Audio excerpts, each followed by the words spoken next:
кога решиле така да биде, мислам со години сме учени не само на тие поскапувања, него секаде низ дуќаните. Вчера за едно путерче го видов дека е барем за 20 денари поскап. Па ставот е јасен на граѓаните, затоа што еве не само ова бензинот се поскапе.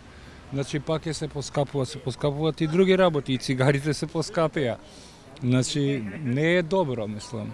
Ако зборуваат дека има реформи, се прави нешто, ќе се работи, меѓутоа се е по џебот на граѓанинот. Значи ќе ги зголеми трошоците на компаниите, со тоа и цените на производите на услугите ќе се зголемат, што дополнително ќе го оптерети буџетот на граѓаните.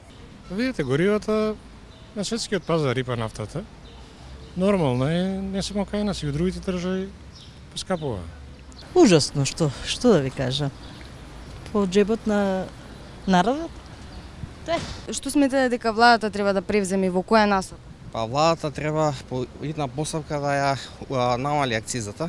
Секогаш излегува онака како ќе решат. Па прво за бензините, тие ја поскапеа акцизата, значи треба да се намали, значи некако да се заштити граѓанинот.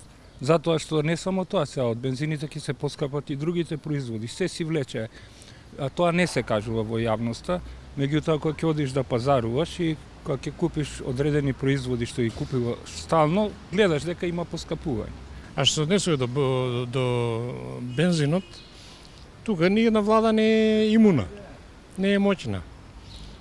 Може единствено владата акцизата да ја намали, друго не верувам дека може нешто да направи плюс. После и од нас и зависи колку си возиме. Потрошњата зависи лично од нас. Еве да речеме, јас сега у Скопје дојдов со автобус, може да дојдам со моја кола, така. Тоа поскапо ми. И секој треба да си планира спрема можностите. Кој не сека се луксузира.